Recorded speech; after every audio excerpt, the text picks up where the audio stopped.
Boa tarde, meu nome é Rafael Ferro, sou aluno da Escola Politécnica da Universidade de São Paulo e, sob a orientação do professor doutor André Cavalheiro, do Departamento de Ultrassom, vou apresentar na 30ª edição do Cicusp o projeto de iniciação científica, desenvolvimento de um dispositivo ultrassônico ecologicamente sustentável para evitar bioincrustações em superfícies marítimas.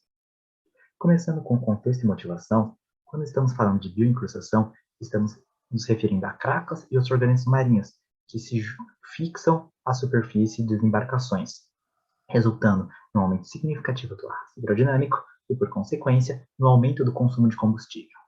Soma-se a isso que os métodos atualmente empregados são nocivos ao ecossistema marinho, sendo constituídos principalmente de tintas e produtos químicos tóxicos, como é o caso do tribotilestânio, resultando na morte de microalgas e microcrustáceos.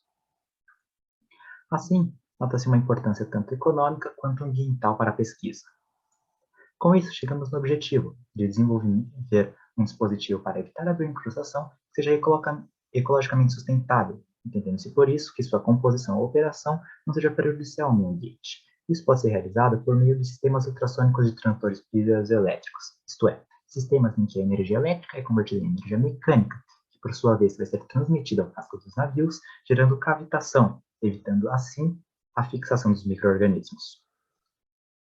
Alguns conceitos fundamentais para o entendimento do projeto são o efeito piezoelétrico, em que um material, ao sofrer uma deformação, gera um campo elétrico, ou de forma recíproca, aplicando-se um campo elétrico sobre esse material, este sofre uma deformação.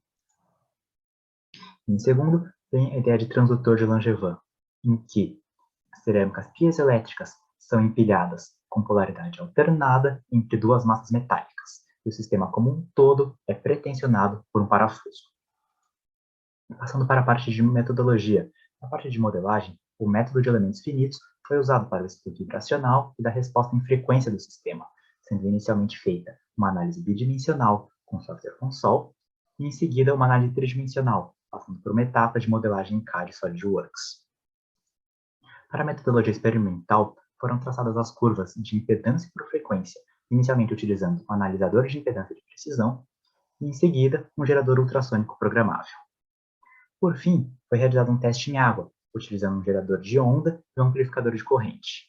Alguns dos sinais foram obtidos utilizando um sensor piezoelétrico e um osciloscópio.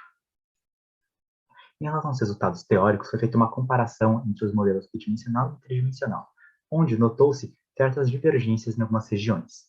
Porém, na região de maior interesse para a pesquisa, na região de ressonância, de mínima impedância, o comportamento de ambas as curvas foi muito próximo, havendo uma variação em torno de 1% entre as frequências de ressonância calculadas. Agora, com os resultados experimentais, também notou-se uma diferença entre as impedâncias calculadas entre ambos os métodos.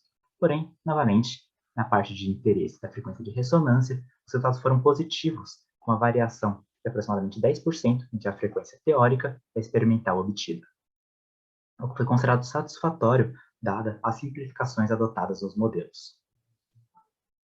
Em relação aos resultados em testes de água, foram obtidas as curvas das potências aparentes e reativas do sistema, sendo calculadas a curva de potência útil, o que mostrou uma alta eficiência elétrica, principalmente próximo da região de ressonância, com fator de potência superior a 96%. Algumas conclusões e próximos passos. Foi possível o desenvolvimento de um transistor de alta potência que apresentou uma alta eficiência elétrica, permitindo o projeto avançar nos próximos estudos. Também foi possível validar o método de elementos finitos, que se mostrou viável para o desenvolvimento de transdutores de alta potência. Por fim, condições de operação, como a temperatura e o engaste da base do transdutor, mostraram-se de grande impacto em seu funcionamento, mostrando a importância de estudos futuros sobre esses fatores. Sobre alguns dos próximos passos do projeto, encontra-se o mapeamento acústico da superfície de trabalho do transdutor para avaliar a sua eficiência como um todo, uma montagem e validação de um circuito de controle para o sistema, e, por fim, um estudo de longo termo do dispositivo, buscando avaliar a eficiência em si em evitar a bioincrustação. Essas são algumas referências do projeto. Eu gostaria de fazer agradecimentos especiais ao professor orientador André Cavalheiro, aos técnicos e professores do Departamento de Ultrassom e ao CNPq, que possibilitou o desenvolvimento desse projeto por meio da Bolsa PIBIC. Muito obrigado.